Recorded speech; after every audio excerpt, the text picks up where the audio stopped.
A divulgação da lista com os nomes de empresas que ainda utilizam mão de obra análoga à escravidão aqui no Brasil foi vetada pelo Tribunal Superior do Trabalho a pedido do governo federal. A ação foi denunciada na sessão do Conselho de Direitos Humanos da ONU, que ainda não se pronunciou sobre o assunto.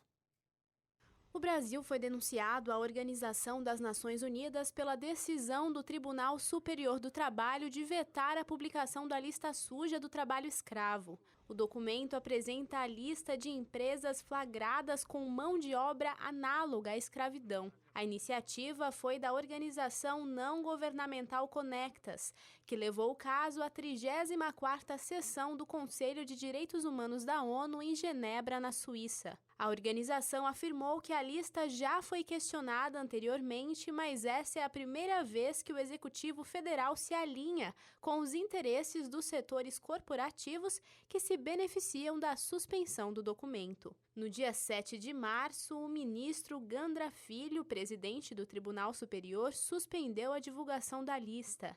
A decisão deu ao governo 120 dias para reformulação e aperfeiçoamento da portaria que cria a lista suja, o que as organizações de direitos humanos enxergam como uma manobra para esvaziar o instrumento. Essa sentença foi revertida no dia 14 após recurso do Ministério Público do Trabalho. No entanto, o Executivo ainda não publicou o documento. Em nota, o governo federal rebateu, dizendo que tem compromisso de longa data com o fim da escravidão. O executivo explicou que um grupo foi nomeado para reformular o documento e uma nova versão deve estar pronta em julho. A lista suja foi criada há 13 anos e já foi reconhecida pelas Nações Unidas como referência mundial no combate à escravidão contemporânea. Ela é utilizada por bancos públicos e privados e empresas nacionais e internacionais para controlar o compromisso dos clientes e fornecedores com os direitos humanos. A ONU ainda não se manifestou sobre o assunto. A lista suja do trabalho escravo não é publicada desde 2014. Bom, e a gente conversa um pouco mais sobre esse assunto agora com o Caio Borges. Ele é advogado e é o coordenador do Programa de Empresas e Direitos Humanos da organização não governamental Conectas Direitos Humanos, que foi a organização que fez a denúncia sobre essa ocultação da lista lá na ONU. Caio, muito obrigado por conversar com a gente aqui no Jornal do Novo Tempo. Boa noite. Boa noite, Hélio, e boa noite a todos os espectadores do jornal. Caio, qual que é a situação, o cenário do trabalho escravo ainda hoje no Brasil? Olha, Hélio, o Brasil é um país internacionalmente reconhecido por ter feito grandes avanços no combate ao trabalho escravo desde que o Brasil reconheceu. Foi o primeiro país a reconhecer que ainda existe trabalho escravo.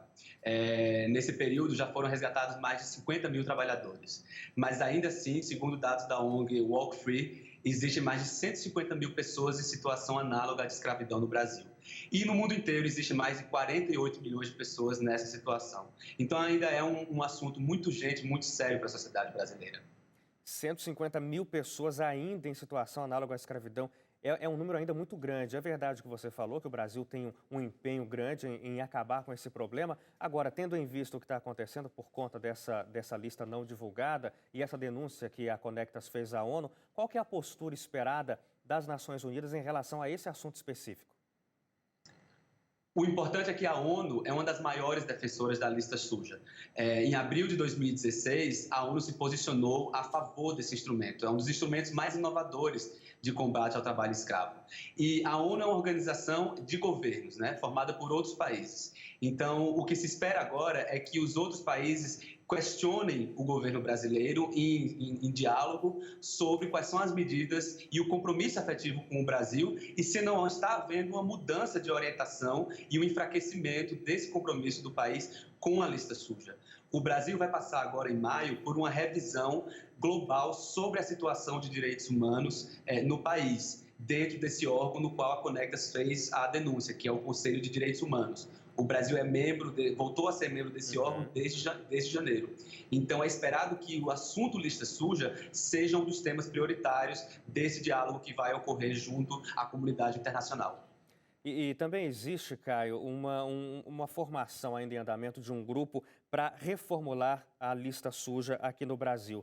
Na visão da Conectas e de outras ONGs que combatem o trabalho escravo. Uma reformulação do formato dessa lista pode prejudicar a situação? O risco é que o resultado final seja um resultado de enfraquecimento da lista. É preciso lembrar que no ano passado, em maio, a lista passou por uma reformulação. Isso, inclusive, devido ao questionamento junto ao Supremo Tribunal Federal de alguns setores empresariais com relação à constitucionalidade da lista. A própria ministra Carmen Lúcia decidiu encerrar o processo e reconheceu que as mudanças realizadas na lista aperfeiçoaram o instrumento, trouxeram mais oportunidades de ampla defesa às pessoas que eventualmente podem ser inseridas. Então, o que não está muito claro, que o governo não consegue explicar, é em que medida a lista viola liberdades e direitos fundamentais, quando, na verdade, nós entendemos o contrário, que a lista ela é sim um instrumento de proteção dos mais vulneráveis.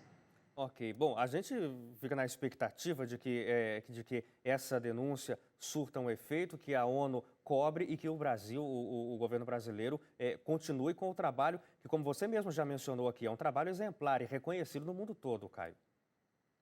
É o que todos nós esperamos, Hélio, que a lista volte a ser divulgada. Que volte a ser divulgada, com certeza. Caio, muito obrigado pela sua colaboração com a gente, um bom trabalho para vocês aí na Conectas. Muito obrigado a todos, boa noite. Boa noite.